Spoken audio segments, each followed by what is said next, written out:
آج حرام کھاتے کھاتے 70 برس گزر گئے، کبھی پسینہ نہیں آیا۔ سود کھاتے کھاتے زندگیاں ختم ہو گئی، کبھی پسینہ نہیں آیا۔ لوگوں کی ماں بہنوں کو تاڑتے تاڑتے زندگیاں ختم ہو گئی، کبھی پسینہ نہیں آیا۔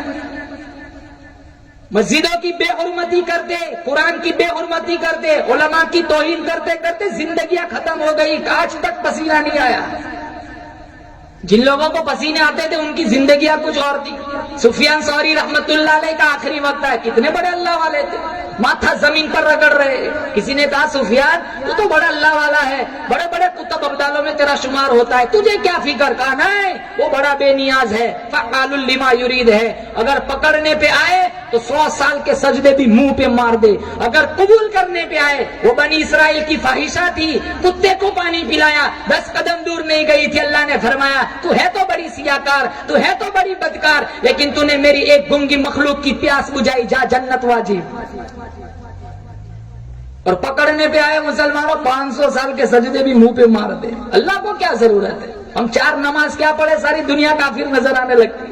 100 روپیہ مسجد میں چندہ دیتے، سینہ چوڑا کر کے چلتے جیسے جنت کے ٹھیکیدار ہو۔ آج ہم اپنے خیال میں متقی بنے پھرتے، خدا کی قسم کل چھلنی لگے گی تب تقویٰ سامنے آئے گا، آج تک پیٹھ پیچھے کیا چلتا رہا۔ یہاں دل کا تقویٰ دیکھا جاتا ہے، دل کی نیتیں دیکھی جاتی ہے۔ آج ہم پیسہ خرچ کرتے ہیں، ہماری نیتیں صحیح نہیں۔ 5000 مسجد میں دیتے، اگر ظہر میں دیے تو عصر میں جھگڑا کرتے، ابھی تک میرا نام بورڈ پہ کیوں نہیں آیا؟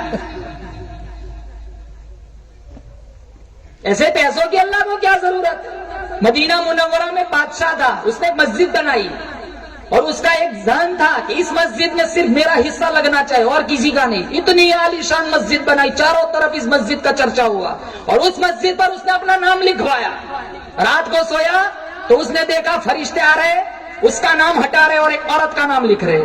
صبح بگل بجائے فوجیوں کو اکٹھا کیا، جاؤ مسجد کے پاس دیکھو کس کا نام لکھا ہوا ہے۔ وہ سارے فوجی گئے، کہا بادشاہ علی جناب کسی عورت کا نام لکھا ہوا نہیں ہے، آپ ہی کا نام لکھا ہوا ہے۔ اگلے روز پھر سویا، پھر یہی خواب دیکھا، فرشتے اس کا نام ہٹا رہے، ایک عورت کا نام لکھ رہے۔ اس نے دوسرے دن پھر فوجیوں کو بھیجا، جاؤ دیکھ کے آؤ۔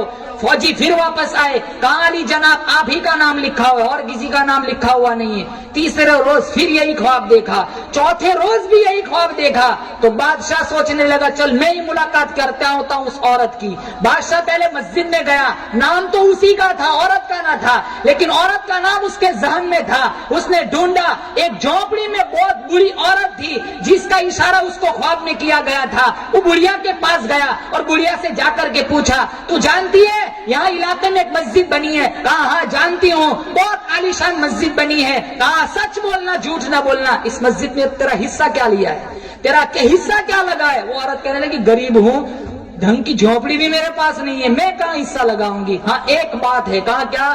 کہا اس مسجد میں جتنی اینٹیں لگی ہوئی ہے وہ اینٹوں سے لدے ہوئے گدھے جب میری جھونپڑی کے پاس سے گزرتے تھے میں صرف گدھوں کو پانی پلاتے تھے۔ کیا عمل دیکھا؟ تو بادشاہ رونے لگا، کہا میرے کروڑوں روپے کی مسجد ایک طرف، تیرا پانی پلانا ایک طرف۔